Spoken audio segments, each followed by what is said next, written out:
नमस्कार दोस्तों, मनो शॉर्ट हैंड क्लासेस में आपका स्वागत है। यहाँ आपको मिलता है 110 शब्द प्रति मिनट डिक्टेशन। दोस्तों, इस डिक्टेशन की आउटलाइन के लिए हमारा टेलीग्राम ग्रुप ज्वाइन करें। डिक्टेशन शुरू होगी 3 सेकंड बाद। महोदय, योजना पर वाद विवाद सच्चे अर्थ में एक राष्ट्रीय विचार विमर्श का अवसर है और मुझे प्रसन्नता है कि सदस्यों ने इसे गंभीरतापूर्वक लिया है। हालांकि इसकी आलोचना भी बहुत हुई है। ऐसी आलोचना सुनने के लिए हम अभ्यस्त हो चुके हैं। पहले इसका लक्ष्य योजना का विचार हुआ करता था। सौभाग्य से वह बात अब नहीं रह गई है और हम विकास की ऐसी सीढ़ी पर पहुंच चुके हैं जब मुझे आशा है कि सभी दल योजना के विचार का अनुमोदन करते हैं। कुछ ने योजना के कुछ अंशों का अनुमोदन किया है और अपनी आलोचना अनेक कार्यक्रम को लागू करने के तरीके के लिए सुरक्षित रखी है। कई सदस्य ऐसे हैं जो योजना के हमारे ढंग को बिल्कुल पसंद नहीं करते। अब यह स्पष्ट है कि हम में से प्रत्येक व्यक्ति के रूप में नहीं बल्कि दल के प्रतिनिधि के रूप में कुछ विचारों के पक्ष में है और कार्य संचालन के किन्हीं विशेषज्ञ तरीकों को पसंद करता है। हमने पर्याप्त विचार विमर्श और सोचने समझने के बाद यह निश्चय किया कि हमें किस प्रकार का योजना आयोग बनाना चाहिए और आयोग को किस ढंग से काम करना चाहिए। योजना आयोग में निर्दलीय स्वतंत्र विचारों वाले और गैर राजनीतिक विशेषज्ञ होते हैं, लेकिन वे पूरी तरह से योजना के लिए जिम्मेदार नहीं होते।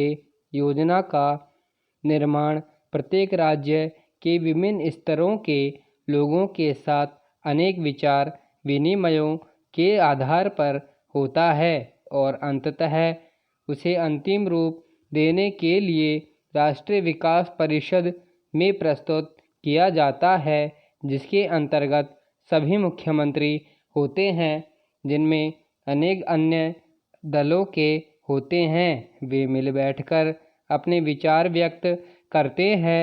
यह ठीक है कि इन बैठकों में मतभेद भी होता है, जो सामान्यतः योजना के तरीकों को लेकर नहीं बल्कि अधिकांशतः इस पर होता है कि किस राज्य को कितना पैसा मिलना चाहिए।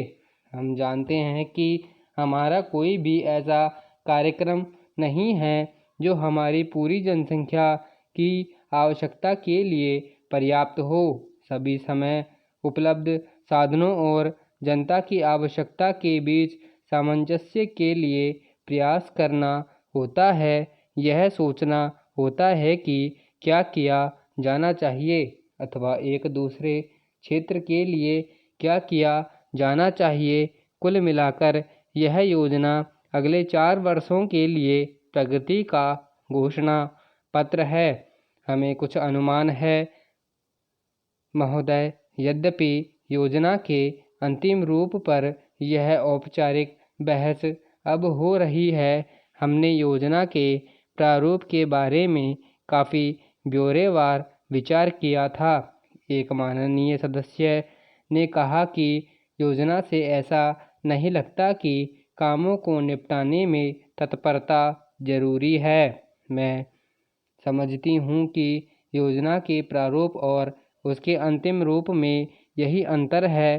अंतिम रूप में हमें तात्कालिकता पर जोर दिया है, जिसका प्रमाण यह है कि उसमें आज की प्रमुख समस्याओं की पहचान की गई है, जैसे बेरोजगारी या क्षेत्रीय असंतुलन अथवा अन्य ऐसी ही बातें।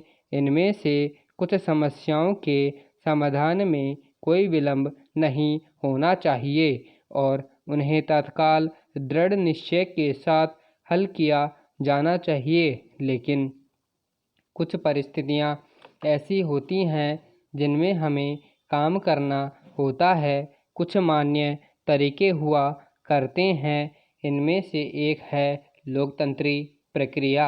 बहुत से लोग चाहते हैं कि हम कई काम एक साथ करें और इनमें से कुछ के बारे में हम सहमत हैं भी। वे सही काम है, लेकिन हम लोकतंत्री प्रक्रिया के प्रति वचनबद्ध हैं। हम जनता की राय से काम करने के लिए प्रतिबद्ध हैं। हमें अधिकाधिक जनता और पार्टियों को अपने साथ लेकर आगे बढ़ना है।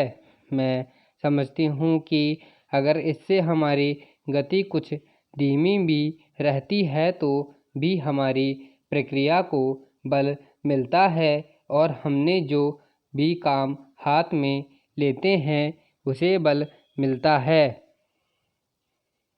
दूसरा तरीका मिश्रित अर्थव्यवस्था का है, जिससे शायद कुछ लोग सहमत नहीं हैं, लेकिन जिसे हमने